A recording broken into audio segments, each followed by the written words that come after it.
everybody. We are back with another edition of the VHL Roundtable. I am your co-host from the inside, aka Scotty Caberlet, the assistant GM of your Yukon Rush. And we have three co-hosts on today. Would you like to introduce yourselves? What's up, everyone? I am Cal, and I am the GM of the Yukon Rush. And I'm Z. I'm the GM of the Mississauga Hounds, and today we have a special guest.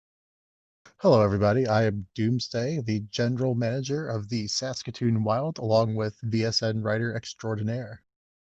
Hey, yeah, let's go VSN. VSN Takeover. Hell yeah. I guess actually Z's VSN too, now that we think about it. Yeah. Cal's the only one that Cal's- offers nothing to this. Yeah. Feels good. Feels really good. All right, so going into this week, it was the last week of off season, so we had both the drafts that just went down over the weekend.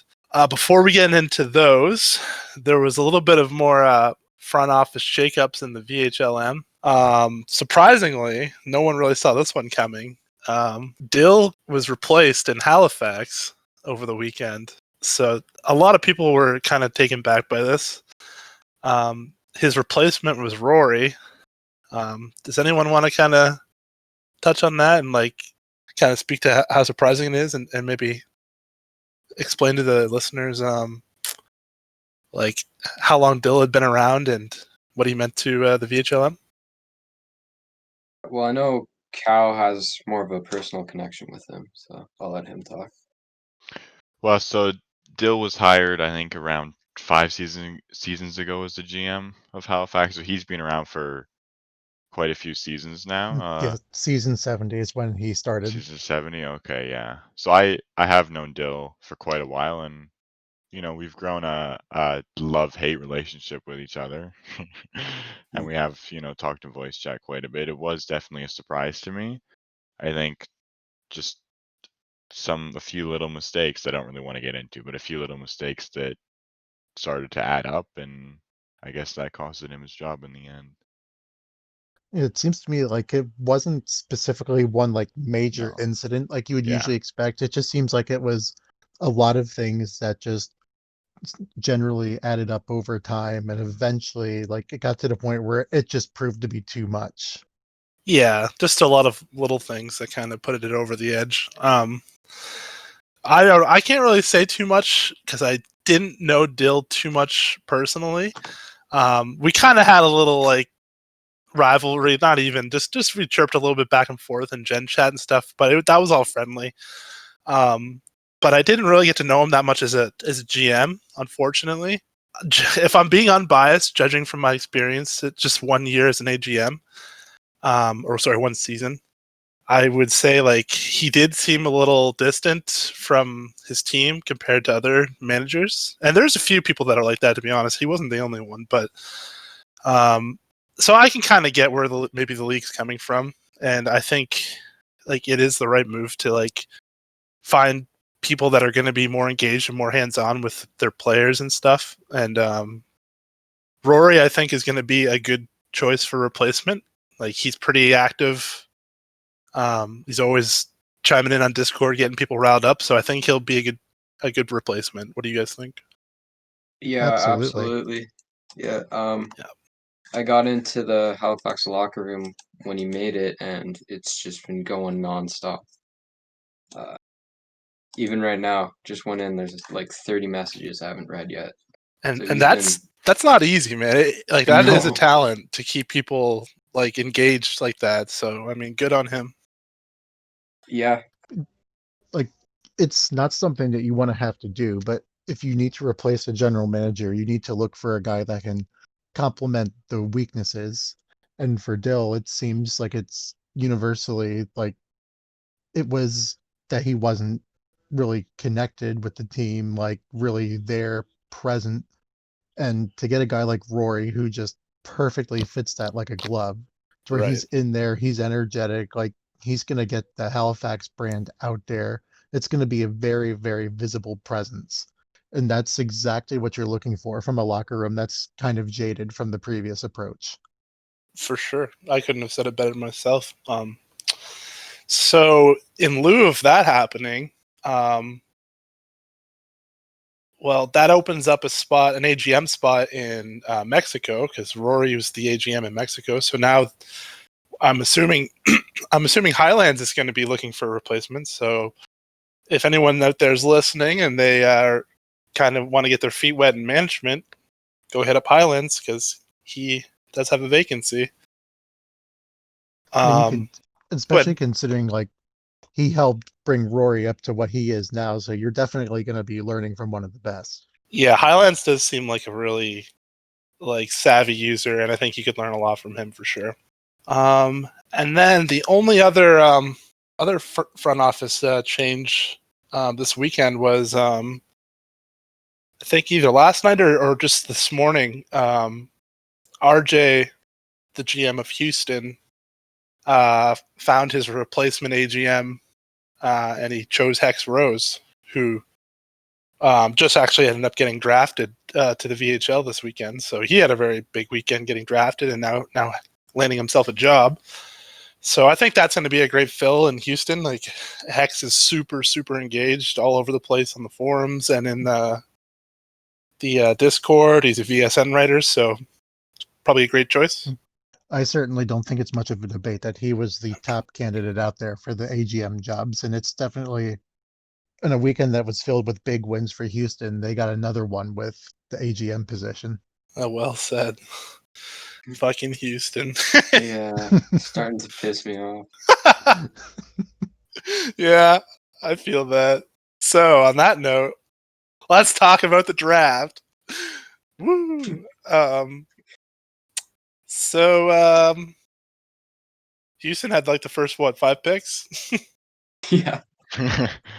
Unofficially. Yeah, well, I guess I'll just get into the picks a little bit. They got all the top recreates right off the bat. They had Hatters recreate, Orbiting Deaths recreate, and then RJ's own recreate. He got all 3 of those guys, which I knew he's going to get the 2, but I was surprised when he got the 3rd one. And then he made like 2 other trades to get 2 more picks in the first round. So does anyone have any thoughts on how that first round went down? It's basically Houston stocking up on players. They got 5 guys in the first round. A few of them were like traded for picks, but yeah, they're looking scary, especially with those guys. Dooms? I was going to say, definitely the big thing is you definitely got vibes of the Vasterus team back in season either 26 or 27. Matt O wrote an article for VSN talking about the Vasterus Baby Eagles team that at some point, this was back when there was only 8 teams in the VHLM and there was no limits on what draft picks you could hold. They went into a draft class where you generally had maybe 2 rounds of talent and a 3-round or so draft, and they had the first 16 picks of the draft. Oh, I think I heard you talk about that on the stream last night, yes, right? I was talking about this on the stream. But the thing is, they basically dominated the draft, had all of the top prospects, and built a super team. And they lost, right? Yes, they lost, and they lost. They did not win the cup.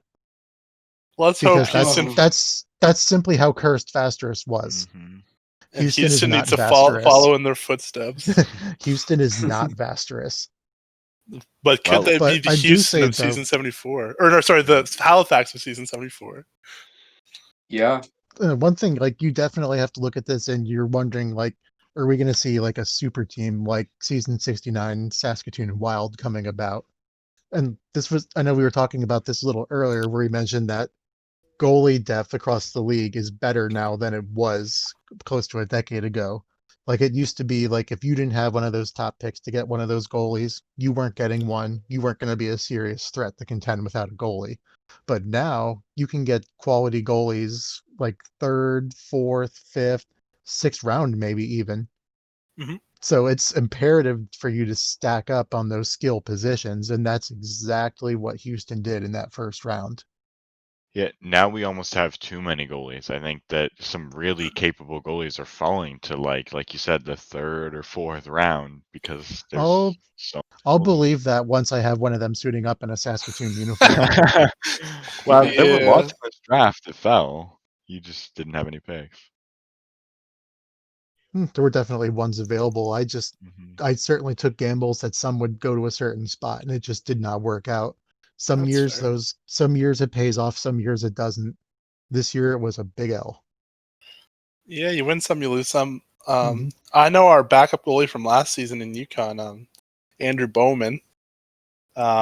He I think he fell to somewhere in the 5th round, I I believe. think it was 6 6th, when I yes, picked and him up. like, Yeah. yeah, oh With yeah, Mississauga, 146 TPE.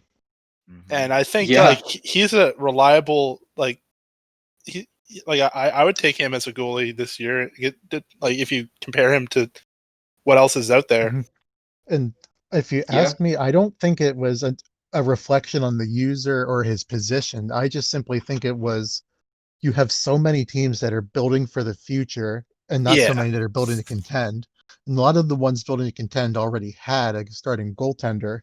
And if you're building for the future, it means you want to draft a goalie that you can have available for next season. And with close to 150 TPE, Bowman's a guy that more than likely is going to yeah, cap this season, not be It, available for next it'd be year. And real it close yeah, for it'd sure. be I think very that's close. I think that's mostly what hurt his draft stock was that Uh-huh. the rebuilding teams preferred to get someone with lower TPE, Yeah, as odd yeah. as it sounds. No, I Yeah, get that. that's exactly what my thought process was. But we had a goalie with lower TPE that looks like he's gonna stay for next season, so I didn't mind picking up Bowman. Let's see, I believe the pick before Minnesota took Carter Bellamy. Yeah, Oh Yeah, he yeah, he's a was didn't Z wanted that he. guy? I think. I wanted it's him. like Yeah, yeah, he he. was a guy that had 20 or so less TPE, and he was a guy that was consistently bringing in like 6 to 8 TP, and that's a guy to where he would be pretty close to capping, but he could conceivably stay down. So for Minnesota, the difference with 20 TP is a guy that could be available next year, like ready to go out of the gate, or a guy that's going pro next year. Yeah. Yeah, with that guy, he was. He actually used to play for Mississauga, so he was in the locker room, and I got to chat with him quite a bit. So I was hoping I could pick him up, but Ray's got him the pick before, which sucked. But That stinks. yeah, I'm all right with Bowman though. Have you talked to Bowman He's at all? yeah, talked to him a bit in the locker room. He's a good So dude. If you reach out and message him, he's always replied back to me. I like him. Yeah. Really good member. Another thing about goalies is like there really isn't a rush usually to get up to the VHL, right? Because half the time you're just going to be sitting there backing up like some guy that's like 6 times better than you, right? And you're not going to get any minutes anyways, so you may as well. It's mhm. it really depends a lot on what team you get to. But I mean, for new users, usually like they don't have the same urgency to get up. Like a recreate with high TPE is likely going to be up there as a rookie, but with newer creates, you see that more where they may be more willing to stay down. Yeah, I don't It's know like if usually you don't see a recreate that's going to be willing to just stop earning so that they stay down. that's true. Much like last year, D was just leaping off the board like left, right, and center pretty much. After all the good recreates went, it was just defense, defense, defense. Like, It's that was very much a supply and demand thing because yeah, quality defense was just not available. Where this draft was very deep with forwards. Like there were guys going into like the third, fourth round that still had really nice TPE levels. Like Minnesota got one from last year, Brian Moreau, 40th overall. He has 184 TPE. I couldn't Yeah, believe he fell as Yeah. far as he did. It's like this is a guy that was like brand new to the league, didn't know how it worked. I spent a lot of time working with him and You did a great getting job. him to the point with that. And I was just shocked to see him drop that far after all that work to Me be too. as good of a prospect as he was. We didn't have any picks, but like I interviewed him, Yeah. and I interviewed him, and I talked to him a little bit before the Victory Pro-Am this off season, and he seems like a great guy. He like wants to like do well. So for him to Yeah, fall that far was shocking. it's to me. like I especially thought that like the added exposure from getting to GM at the Pro-Am would shoot him up on teams' boards, but I was just it was surprising to see him down that low. Hopefully he's not discouraged about it, because like I know if we had a pick, I would have spent it.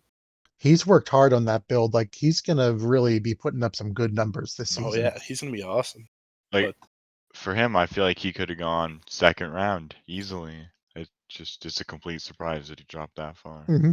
I remember I did tell him, like, when we were chatting, I'm like, the only thing that might hurt you is in your draft stock is the fact that you're a winger, because there's so damn many of them. Especially, there's left wingers, left, right. Like, it's crazy. They're everywhere. But Yeah. every time I see a left winger create, I just cringe a little bit. I'm like, oh, God, no. I'm a left winger create. You better not recreate left winger next time, mister. Well, the funny thing is that the last 2 seasons I've played at center, and I'm slated to do it again this season. Wait, you've been playing at center in the VHL? We've had like the centers that we had have like we're retiring, and I was finishing up on my build, and I'm like, hey, do you need me to? I was planning on adding to face off anyway because I was like as a physical forward, I'm pretty prominent on the penalty kill, and I was getting some face offs when the centers were getting kicked out. Right. I was tired of losing them, so I was gonna throw some points into it. Then I'm like, well, I was just gonna take it to 70, but I'm like, wait, you know what? Like we have like nobody that's gonna be like none of our center prospects are gonna be ready. Do you want me to just keep going with face off? And DA was like, sure, do it. So I took it up to 85, and I'm going into my 3rd season now as the top line center Kind of crazy how you got there. as a left wing.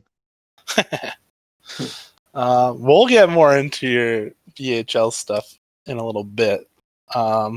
For now, like, so we kind of talked about the draft. I think we can kind of shift into predicting how the season's going to shake out a bit now. So, I mean, it's all pretty obvious. Houston is the undisputed number one. It might be a bigger race to see who gets to go there to challenge them. I think so, for sure. Yeah. Yeah, they basically lock number 1 spot. You just look at their roster, and the amount of 200 you see is just insane. They're pretty close to like being on like Philadelphia Reaper level from last season already. Yeah, Like, start of the season. It's insane. Yeah, and we haven't even played a game yet. Like, Exactly. And then like today they signed Reiser, and so he's going to be there.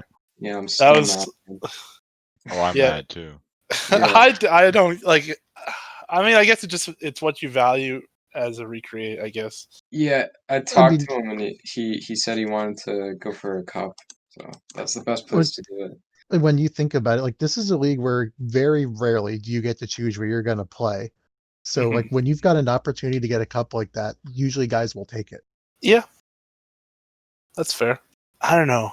I don't know what I'm going to do. Like, I guess I'll get to experience it like in 6 or 7 seasons when I recreate, but I don't know if I would value chasing a cup or like having like a really good year statistically, or at least, or maybe somewhere in the middle where like I can get on a team that'll compete and do well and still have a chance to win. Like, I don't know, but Yeah, he's going to be on the bottom of the totem pole there for a while.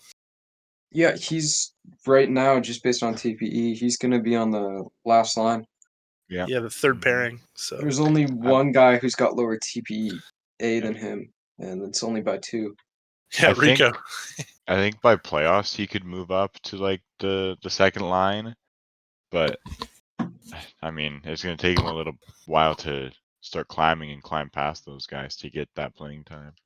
Yeah, but I imagine if he gets close to the TPE, they'll probably put him up a little bit higher. Probably over a guy like the Blob, who like is basically inactive. yeah. Mm-hmm. He's a Prague prospect who's been hovering at 230 for like 2 or so seasons now. Okay, well, now this is kind of interesting. I didn't realize he was a Prague prospect. Does that not like bother you guys that like he's basically been like he's been claiming 2 a week for like the last like month and a half? I mean, like especially considering like he's been so close for so long, and like he's a dude that's active elsewhere, and it's like why? Especially like click the button, dude. Why do you think he like is just dirtling around on purpose so he stays in the minors for another year. Like, I don't understand why. It's definitely frustrating to see a guy that's so close to making it up to the pro level. Like, especially like a season or two ago, he was already there. And especially because like Prague has had like really good defensemen for so long, but they were getting up there in age, and it was right around the time where it would have really been nice for him to come up and make his way up to the pro league, and it just didn't happen. Which Yeah, is crazy though, especially because like clicking practice facility and then clicking welfare, 6 TP, within a couple of weeks he would have been good to go. And like he probably could have been like 400 or so TP by now. But easily.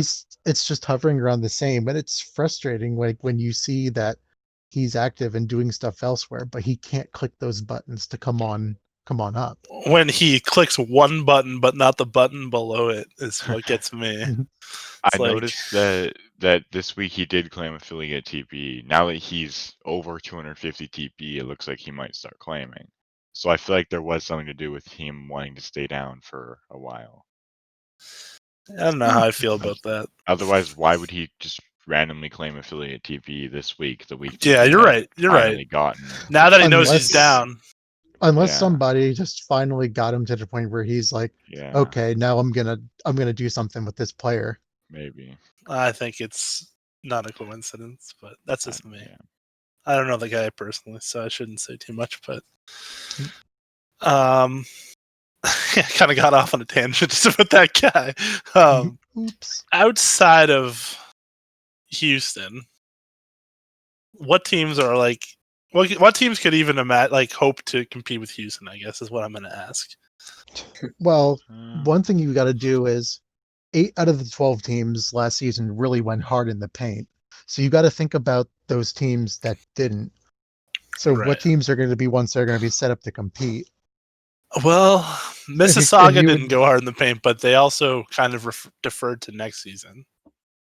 Yeah, Right? that's the plan. And I know, and they picked up a goalie with like close to 150 TPE, so that's a really nice start. Like they've got depth available from last season. No, we And don't. one team, let's just say, one team that I thought did really well in the draft was Halifax.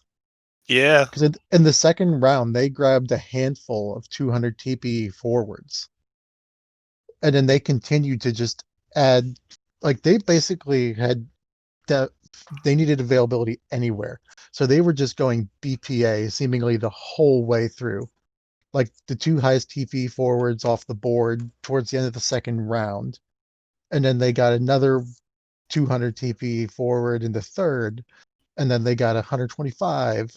And like they were just really picking up really quality players seemingly every time they got on the board, which is a really nice way to come out and establish yourself as a contender. And then you add to the fact that now they've got pretty much like a 2-headed monster at goaltender. Thanks a lot, by the way, Flames fan. Yeah.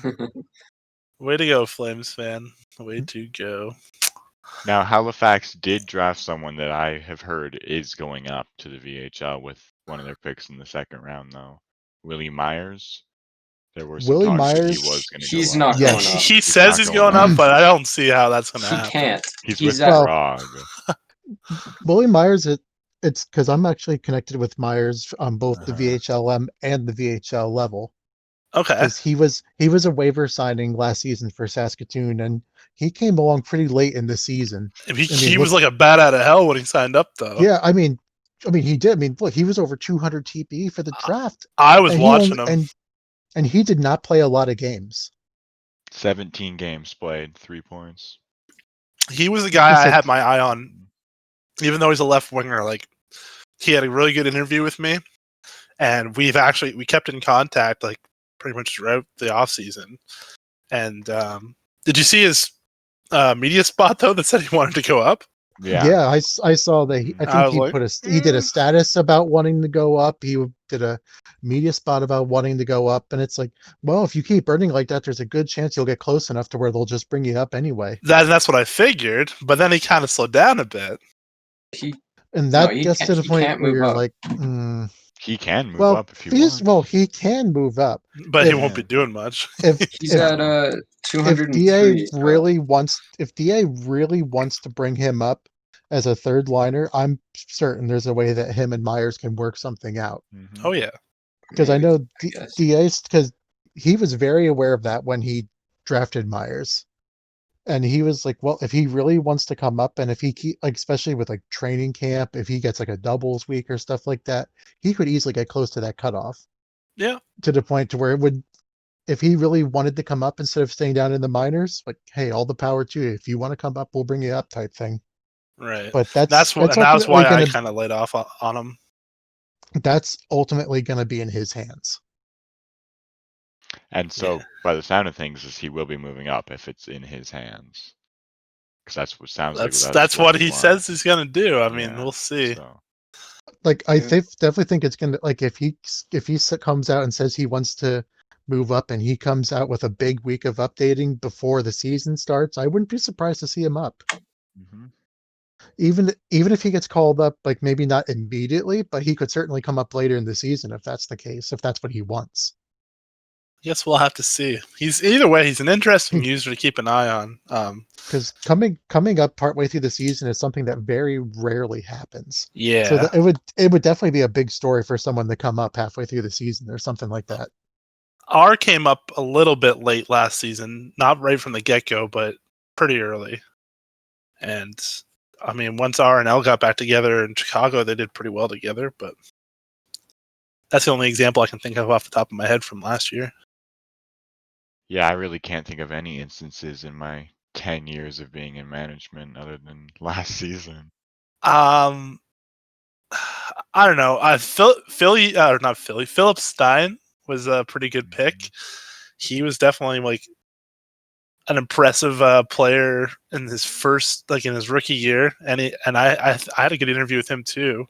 My arch nemesis. Your arch Yeah, nemesis.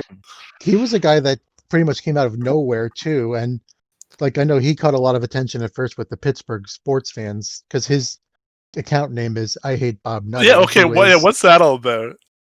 That is the owner of the Pittsburgh Pirates.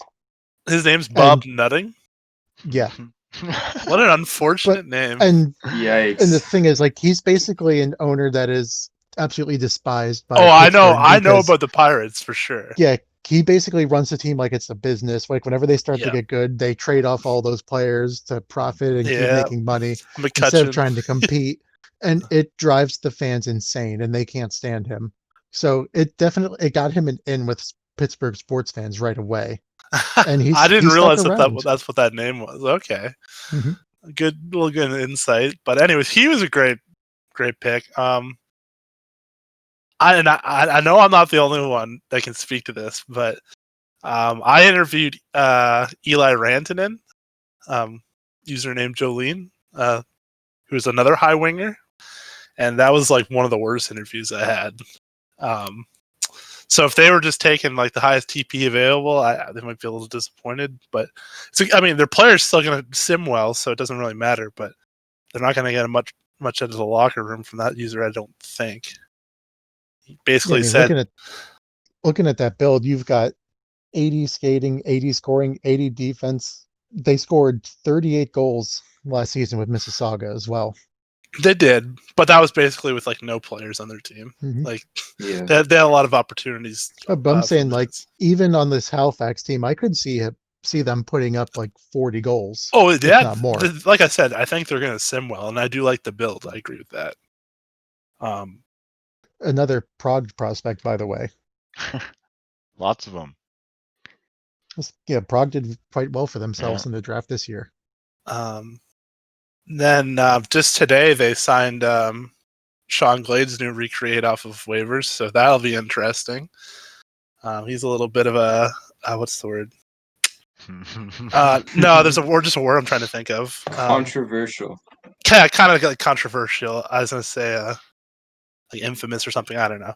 Like kind of a controversial user. Yeah, like people are a little divided on how they feel about him. So, well, one thing I can say about Sean is like, I don't think more it's about his personality because he's gotten considerably better than he has in the past year or so. Oh yeah. But it's like he's far from as antagonistic and hostile as he used to be. Oh, He's polarizing was much the word I better. was trying to think of, by the way. Polarizing. That's a pretty good word choice, but he's much better than that nowadays. The real knack now on him is his activity, because I mean, like Yeah. he's on Sean Glade 4. Yeah. It's like, and when he's on his game and he's active, he's a really good, I've like heard. really good member. Because I feel like he is one of the founding members of VSN, I believe. Really? He was a part of Like, VSN. I didn't know that. Really? I didn't like, know that. I like don't know he much about did, his I history. knew. I just know he's polarizing and he was like he's he been did a inactive. lot of good. He did a lot of good things for the league in his prime. And Okay. I mean, he's got potential to be a good user like that. Just the big thing is going to be, can he stick around and consistently update? Because if he does and he stays engaged with that locker room, especially considering that Sean is the initial GM of the Halifax franchise, he was Yeah. the very first general manager of the Halifax 21st. Oh, really? So I'm not surprised at all to see him back there. Well, I mean, I guess that sounds like it's gonna be something that Rory's gonna have to keep up with. Like he's gonna, if he can keep him engaged and active, then he's got himself a great signing on his hands, especially I defensemen. Yeah, I think that was a big reason to why he signed there. Because I That's a mean, little. especially That's good considering insight. I like didn't know that. you like it's good for him because it gives him added motivation to be there to like to the place that he helped create Of and course. to and I mean you'd think that it would give you more motivation to do well, and I think that's a pretty good move on Sean's part to put yourself in a position to succeed like that. For sure. Vegas has a shit ton of forwards. I was gonna say Vegas is another team who's up Vegas there. Yeah. very quietly had That's- themselves a good yeah. draft, and they really hit on some late round picks too. Mhm. You There know, were a couple of picks really late in the draft where like they were the slot like right before me in the 7th round and the 8th round where they ended up grabbing a guy like right before me or a couple picks before where I was like, that's who I was going for. Like especially like Matty Ice in the 8th round. Like I was dead set on was honestly, I'm looking back, I probably should have been in the 7th round knowing that Blade would have been able to help get them back and I would have had an active asset instead of a gamble on someone. But I was like, you know what? I don't know if anyone else has really caught that. And I wonder if I can leave that for the 8th round and take the gamble there.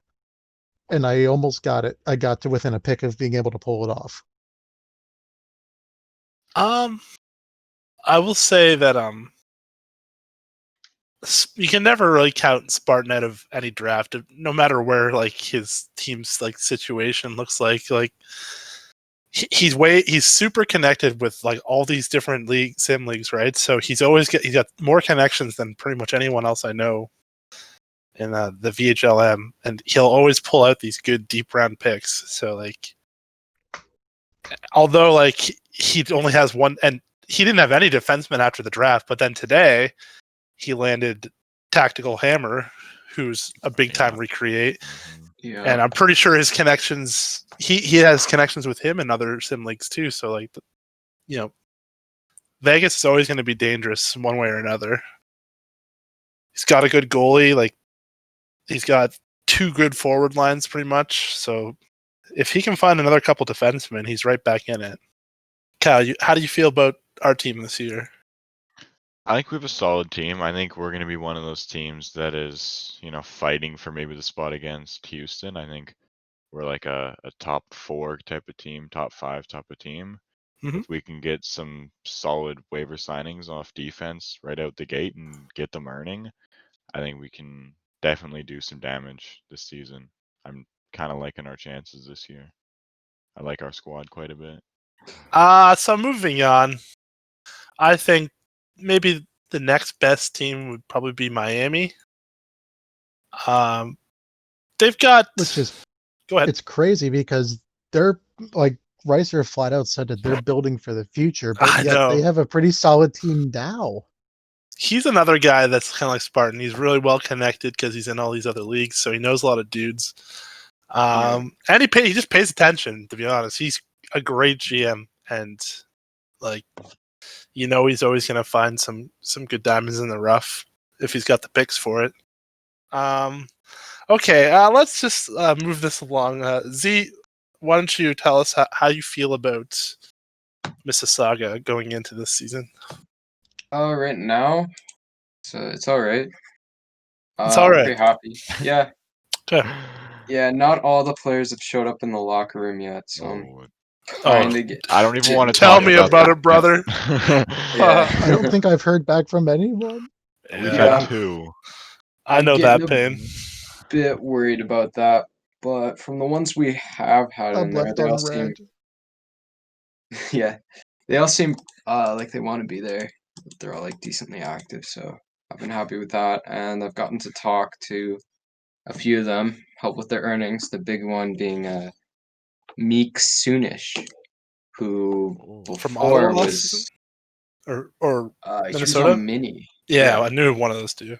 Yeah, so he was just claiming practice facility, and I was Nice. talking to him.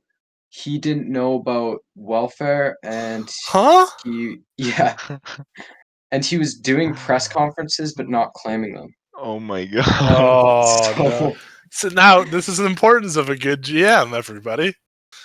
so I got him back on track, and now um, he got 8 for the 17th. He's at 12 right now because of training camp, but he'll Modern day probably get success story.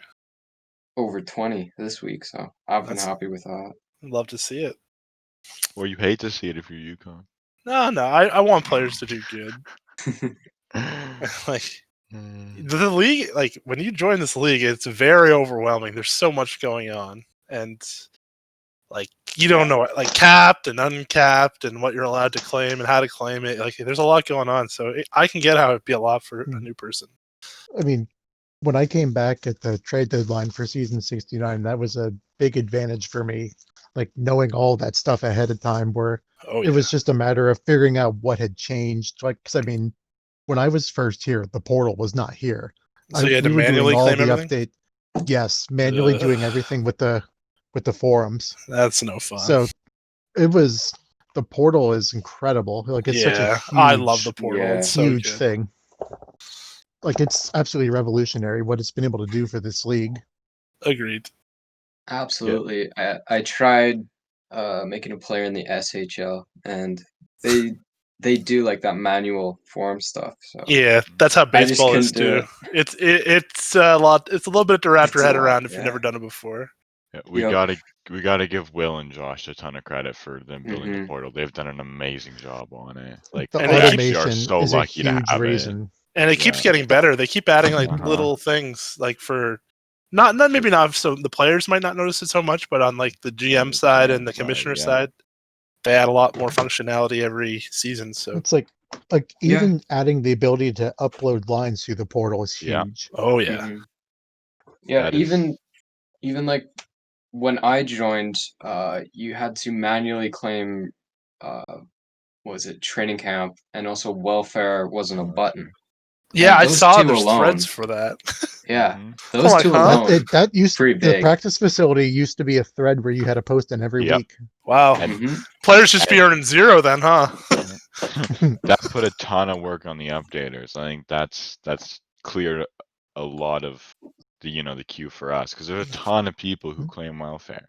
If all of those had to be done manually, that's a Those lot of updates every the week. poor updaters. And we already Like, have and so many updates. Like we're flooded. Will someone there's think of the another updaters? big thing about it that when it was being done manually, updates were only processed once a week. But now you update something, you get that TPE, it goes to your player immediately once you apply it. And that's huge. Like those guys that get stuff done early in the week can get a big advantage instead of everybody getting updated like on a Sunday night, Monday morning, and then they don't get updated again until the next week. That's a week's worth of sims where players are staying the same. True. Yeah, I can't. All I can say is I've been in a few other leagues now. That VHL was my first, and it got my feet wet, and I wanted to try out more. And I definitely preferred the VHL method as opposed to every other league. It's just definitely the easiest and most user-friendly. All right, so Dooms, you have been around quite a long time, off and on, but how did you even discover the VHL, and when did you sign up? Well, I've been doing sim leagues as a whole since about 2006, so Oh. I've been Oh, doing this for quite a long time. Hockey, not as much. It was primarily like football leagues that were being run on Madden, which is quite a fascinating relic of the past. But I met a lot of guys that are in here I'd met through previous leagues, like Diamond Ace I met in a league called the MSFL. There's some other guys that have been around in different leagues, but I first really got into the VHL when I was doing a league with there was four admins. It was Shaka, Molholt, Beketov, and me. It was a league called the SSN, which had football, it had basketball, it had soccer, and it had MMA all in one league. Oh, Kind of cool.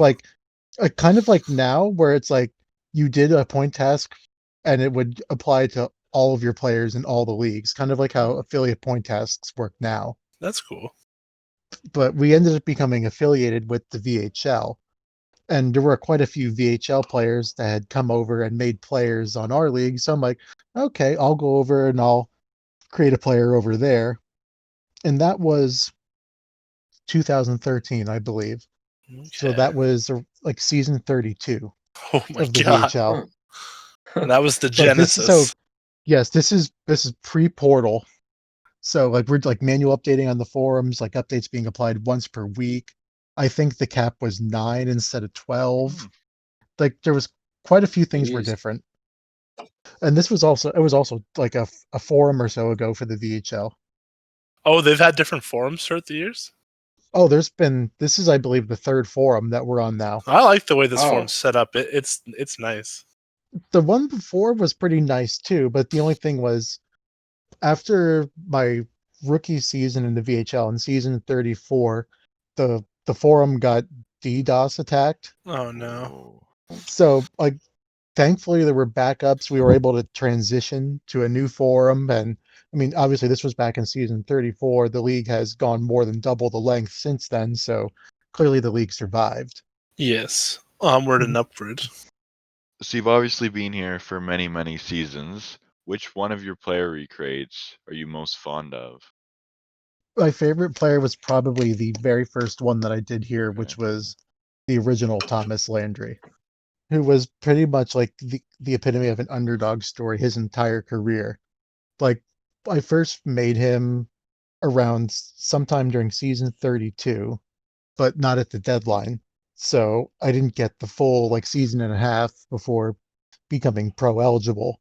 So as a result, I made it to the draft and I'm at like 50, 60 some TP, and I end up being a second round pick by advantage in the New York Americans.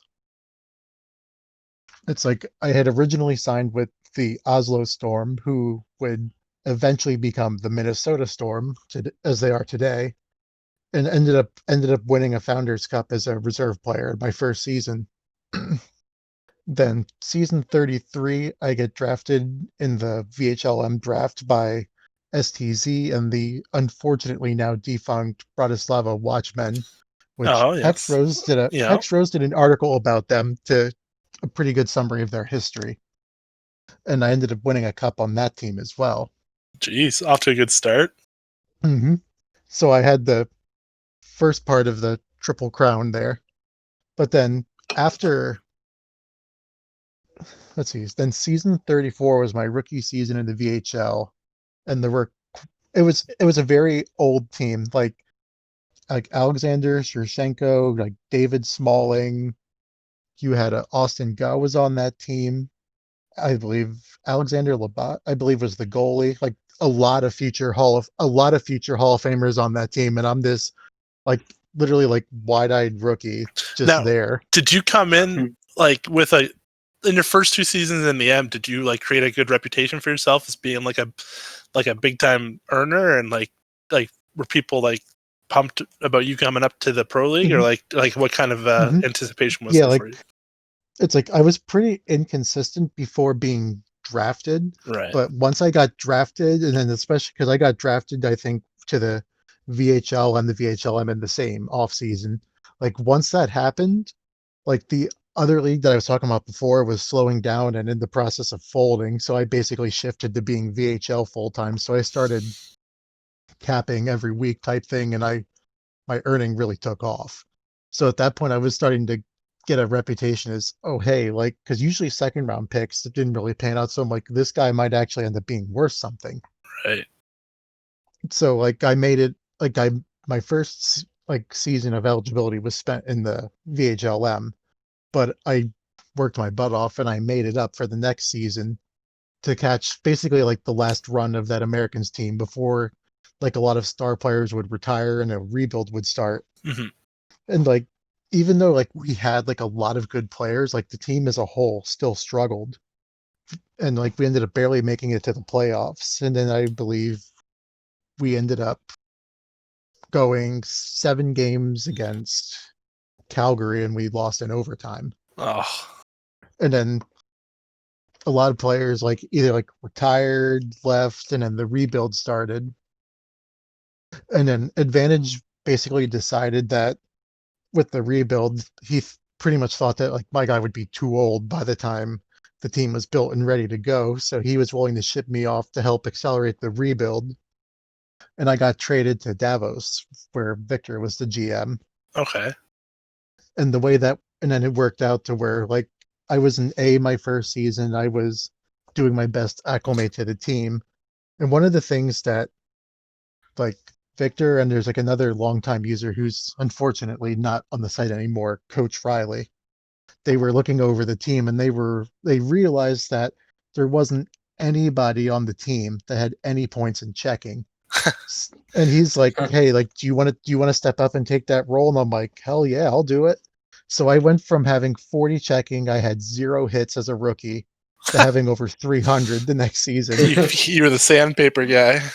Mhm. It's like, yeah, I basically became like it was like a pass-oriented power forward. Because with being a rookie with a bunch of like Hall of Fame scorers, like I basically geared myself to be a playmaker to feed them the puck. And then it carried over into being a power forward with Davos. And then we made the playoffs in season 35, but we ended up getting knocked out in the first round against the now defunct Cologne Express. I've heard about them. Season 36 actually was named the captain of the team. We brought in some guys. We had Davy Jones, trifecta, came over from Cologne in a trade, and Davy Jones, his player then was really good. Like he had just won the Stolzy the season before as the top rookie. Okay. And then on top of the team we had, like we were like a surprise team where we really jumped out and we ended up winning the cup that year.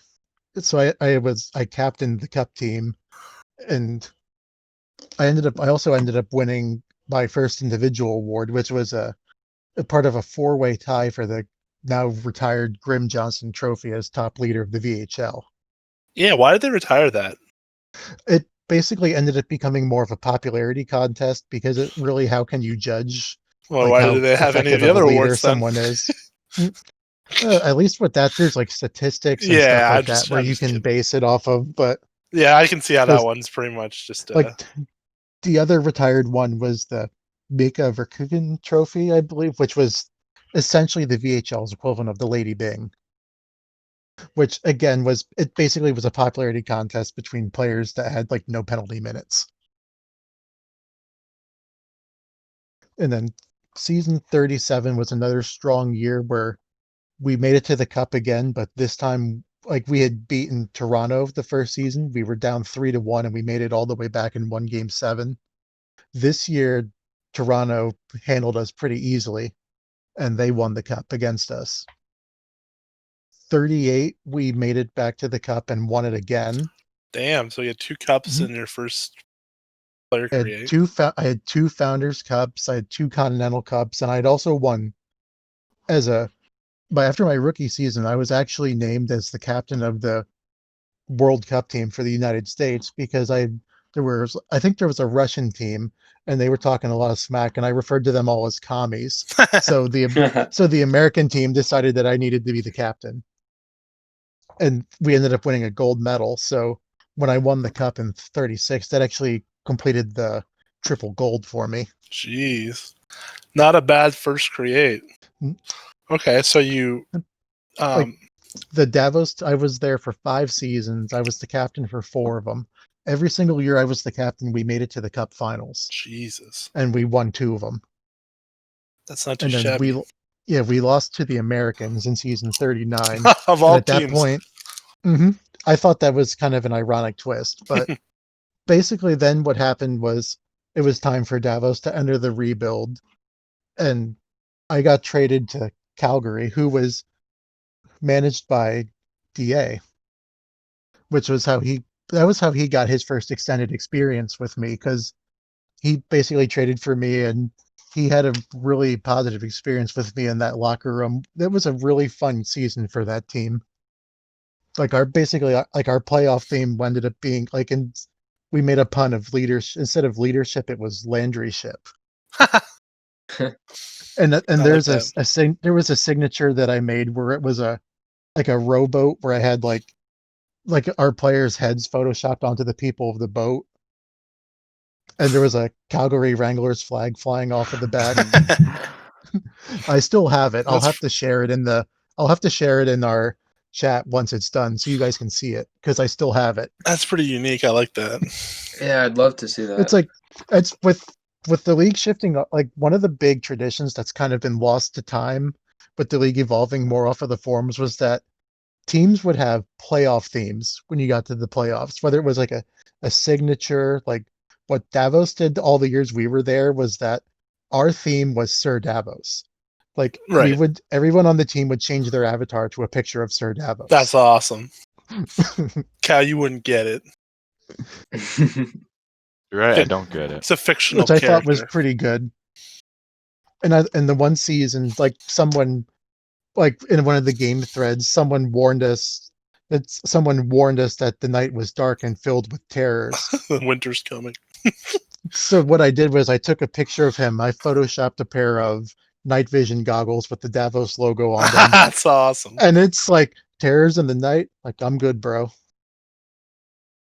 Which is another picture I still happen to have. Did anyone have a picture of an onion for the onion night? Unfortunately, no, that was not done. That would have been me. That was a missed opportunity. Come on. So I guess to recap, like comparatively with all your recreates, you would say like your first one was the most successful and your most enjoyable? Was it, like, just because like it was such like a unique career to where like I was never really like a guy that was expected to be counted on or be much of And anything. you kind of But worked your way up, right? with all the doubt, like I just worked hard and things just kept happening with that player. Like things just found a way to happen, and we like had a lot of good times and good memories were made with that player. That's wicked. All right. Did your first Landry make the Hall of Fame? He did not make the Hall of Fame. Really? Like, Oh, I think like just like his point total just wasn't high enough, because I mean he played 7 seasons, and his second season as a rookie I only got 30 points. Okay. But I mean, like, it also didn't have like, with like being a power forward, I didn't win the Bulle once, Right. because you had like Odin Tordal, like Brennan McQueen won it 2 years, were probably my best seasons. So you had some hefty competition. Yeah, it's like once I made the board of governors, I looked back, I never even appeared on a Hall of Fame ballot. Jesus. Man. It's like, You had a but pretty like, good run though. Oh, the best part though was that after my player officially retired after his last season, Coach Riley did retire his number from Davos. So that was a really cool thing. yeah. So I remember you got your GM job kind of around August, around that area.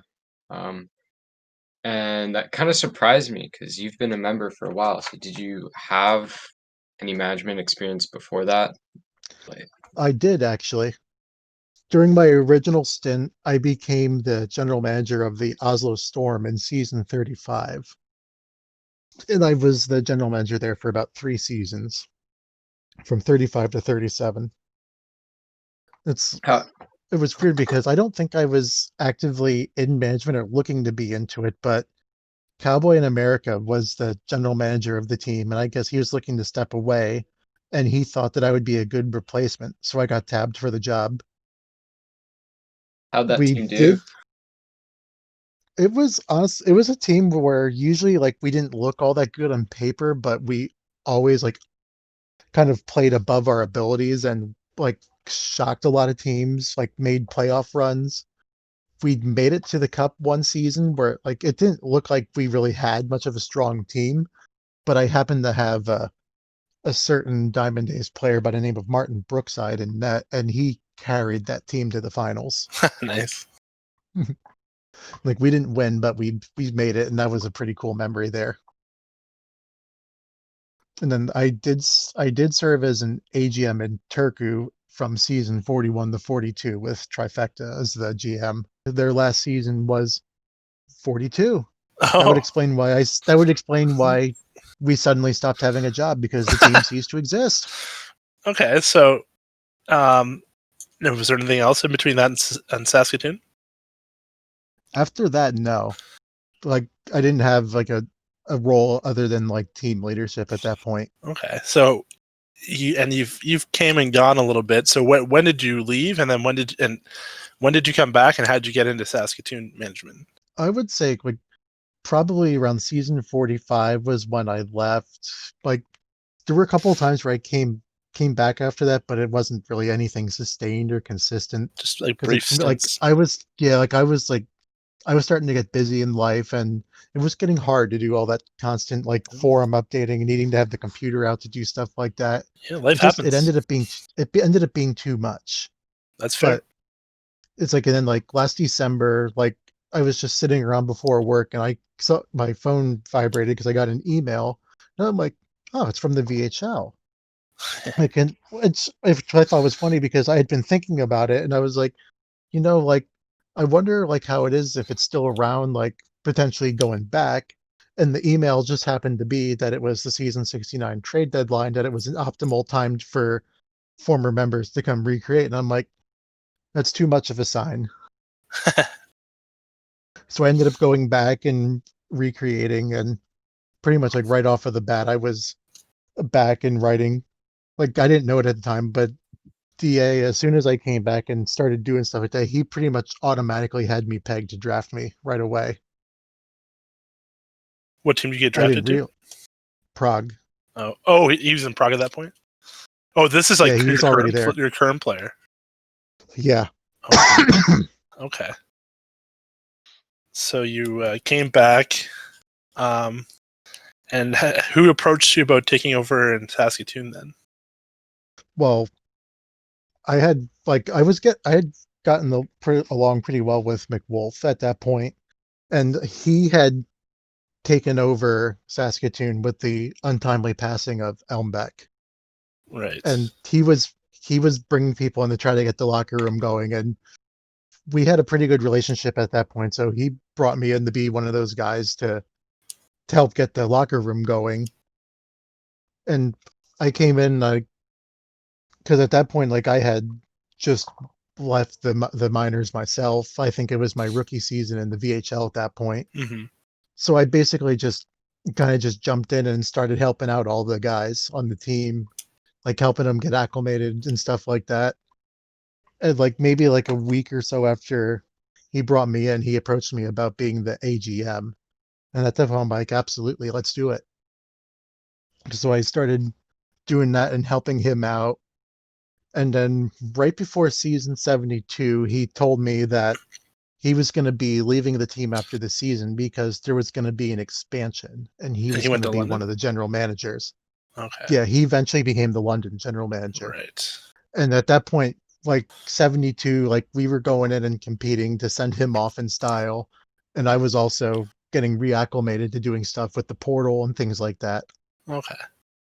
So it ended up being a great season. We ended up going all the way, winning the cup, Oh yeah. which was a great experience because like we had a lot of great guys on that team. It was by far one of the most active and fun locker rooms that we've ever been a part of, and it led to a really fun celebrations. Because before we made the playoffs, I had told Ferk that if we won the Founders Cup, I was gonna buy a figurine of that boy that was advertising on Facebook, and I was gonna mail it to him. Did you? And then Twist saw that, and he's like, "If that happens, I'm gonna do it too." And then, needless to say, we won the cup. Yeah. So I'm like, "Well, Ferk, we won the cup. I need your address." And you said you actually did it? So yes, I actually bought That's it and mailed it to him. amazing. That's awesome. So one day he got 2 boxes, and he received 2 Dat Boys, one from me and one from Twist. That's a great story. I never knew that. I knew it was like his avatar is that boy, but I just thought it was funny because like I was just on Facebook and it was like U2s or something, like the meme figures, right. and Oh, it yeah, was those guys. advertised. It was advertising a Dat Boy figure, and I'm like, that is perfect. So I like screen capped it and I showed it to him, and of course he thought it was awesome. I'm like, I'll tell you what, if we win the cup, I will buy you one and I will mail it to you. Done. And it happened. So I bought him one and I mailed it to him. So he was a player in Saskatoon? Yeah. And that's how you he was a free agent signing in season 71. And then season 72, there was all sorts of drama because Twist was Dill's AGM and something went down to where Dill removed him as AGM and then didn't draft him. And because he didn't draft Twist, he drafted Ferk. Okay. Yeah, I we were remember like, that. damn it. Mhm. And then we ended up, Twist started falling. We were picking it for him. We are like, yeah, no way in hell is he getting past us. Like, he wasn't even on our board, but it was because we never expected him to be available to us. Right. We thought he was going first or second. We never dreamed of getting him at fourth. And especially considering that Dill had traded up to get our spot at number 2. That's pretty troll. So, we got a pretty hefty king's ransom out of Dill to move up those 2 spots. But then 20 some games into the season, like Dill starts blowing up the team, and Wolf is like, you know what? I wonder if I can get Ferk from him. So he goes to him, and then he manages to get Ferk back. So not only did there was a lot of guys from various leagues that had joined. And then we had a couple, like Ferk was a first gen guy for us too. Yeah. And especially for him, we definitely wanted to make it a point of bringing him back because he's from Saskatchewan. So it was really cool for him to be playing for like his hometown Right. VHLM team. So did he just make a really great impression on you? And then is that how you ended up going with him as an AGM, or like how did that Honestly, yeah, it absolutely did. Because I definitely wanted to be like a guy from within to come up and take that spot. Right. And like Twist was a guy that I was considering, but he ended up going to Vegas Okay. as an AGM. It narrowed it down to Ferk and Couture. Okay. And I knew he was a guy that had experience, but I mean, obviously there's like he has stuff that goes on and it pulls him away and it makes it really risky. Right. And I knew for Ferk it would be a big deal too. So he was the guy that I approached and I asked him if he would be interested in doing it, and he was obviously all for it. Oh And yeah. He's been fantastic. I mean, he compliments me really well, especially like when we have like we end up usually having our own DGen crew that's on really late at night by the Oh time I'm yeah. in bed. Can confirm. But he's the one that's around to talk to them and interact with them. Like there's been times where I wasn't able to be around and make pitches, but he was there to do it. That I can confirm that. Mm-hmm. And I gotta say, like, he is really talented at getting those waiver guys. Like there's just something about it. He just he has that eye with seeing someone and knowing that they're gonna be something. Because like a lot of people like try to tell me that I'm really good with waiver signings, and they rattle off the names. I'm like, all of those guys were pitched and signed by Ferk. I've told this story a million times now, but when I came into the league, was the one who pitched me, and like I didn't know what the hell was going on. Right, this was my first league. I didn't even know what a sim league was, and I came in and I signed like right away, and he gave me the Discord. Like he DM'd me with all the information, got me set up, like which is like standard stuff. But then like I had all these questions. I didn't know what the hell was going on. I knew nothing, and he took so much time. And you were away at like just for that weekend, I think, at the time. So he helped me so much that first weekend, and like I was probably annoying with all the questions, but he took his time with it and like taught me everything I needed to know. And then you came back, and then you guys were both helping me out. So like you guys are definitely a great team. I can We've been definitely talking say for that. 40 It's like minutes. it was one of the things that sucked in retrospect, because like it was a weekend where I was away doing stuff, and it just happened to be the absolute biggest recruiting event in the It history was of a the bad league. weekend to step Yeah. away With 4 because left, that was like or what else? that week was like McLaren, McJake, and me, and like Yeah. handful of other dudes. But It's like, We have but like all to me this? though, like that week, and especially that weekend, is where I can point to where he really demonstrated his true value as an AGM. he brought in Silas LaFriend that Yeah, weekend. I'm he pretty brought sure. in LaFriend. And Dom, Yeah, he did. did he not? Or was Dom after? I believe I think Dom was one of those guys that he Yeah, eventually we bought have. into. I believe Braxton Hunter was another one of those Yeah, guys. he went on a spree. It's like I said, like he nailed it, Yeah. and like it could, if that could We have, have so that talked was about something that could have Prague a gone little bit. extremely badly with me not being there that weekend, but he did such an incredible job with it. Like I can never give him enough credit for how well he did. Yep. And it was like, for me, I know it was like DGen hours, because I think I signed up at like 3 a.m, and it was instantly got the offer. And then as soon as I accepted it, he instantly sent me like, and that's what kind of got me like hooked right away. It's like, I'm like, okay, I'm probably not going to get signed right away. Like, I'll check this tomorrow. And then it popped up right away. I'm like, oh, fuck, this is kind of cool. I'm like, and then like, and it was just constant. And then I got in the Discord within like 10 minutes. And then like, I was just hooked right away. So yeah, I would have long been in bed if I was there. So definitely props to him. So switching topics into the VHL, how's your team in the VHL looking this season, Prague?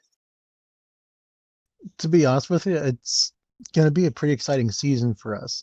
I know people hear that and they're probably thinking like, oh, do you guys have like a cup contender, stuff like that. I do think like it's going to be a team that's probably going to struggle a bit out of the gate, but that's because honestly, like my time with Prague, we've had a lot of older veteran players, but within the past couple of seasons, the mindset has really shifted to getting younger players to filling the pipeline. And this is the season where we're seeing a lot of those guys starting to come up. Oh yeah. Like Dominic Gobeil is coming up this season. Silas LaFriend is coming up this season. We have Batre Sandstrom, second overall pick. The Sasky boys are coming. Robert Bouchard is coming up from Philly. He's a beast. And then we have Michael Fletcher, who was our goaltender last season in Saskatoon, is on the roster. And then down in the pipeline, we got a couple more Sasky boys. We got Willie Myers, who's in the pipeline now. He's played coming for Saskatoon last season. Braxton Hunter is going to be set to come up in a season or two. Yep. And Chicken Nugget is in our pipeline. He was a Sasky boy last season as well. Chicken Nugget. Jeez. Yeah, so it looks like things are turning around for Prague, because I remember there's a really bright future ahead. There's with all those prospects, and it's especially cool for me that to like be leading those guys as they're minor leaguers, and now they're coming up and getting to play with my VHL players. It's a really cool feeling. Yeah, from what I remember, you guys didn't have very much luck beforehand with your picks. Like you can just look at the Blob for one. He's been S74 still hasn't come up because he's been doing whatever he's doing. And the big one I think was Andre Lebastard, who was supposed to be like that was 1,000 a big TPE. ouch. Yeah, and he 1,000 just TPE recreated. giant guy. And I think he was already gone by the time the draft happened. And that was one that hurt. Yeah. But the thing that redeemed that draft though is that we ended up getting Dan Bailey Jr. in that draft too, and he has been awesome. like he was a fantastic team guy with Moscow in particular, and it was great to be able to get a guy like him for this team. Because I mean, my goal coming in, because I'm more or less like I'm a very loyal player with franchises, so Me too. for me, like it's it's a team that hasn't had much success, hasn't had much luck. So like my hope was to be like the first like big player for that team to help get hype going for them, get people to want to come here. I mean, you've held And your like, end of the bargain up. well, I mean, I believe Landry too, I believe is already the franchise leader in goals, power play goals and game winning goals. And that's after 5 seasons. Right. And now we've got more guys coming up out of the pipeline to start to take over. So it's cool to see this youth movement coming, and I'm pretty much the old man on the roster now. I mean, Which I you mean, are, but you're still you're in Mhm. respect to the roster you are, but you're still in your prime right now. it's Like, I just went through my first season of depreciation, but I had more than enough bank to eat it.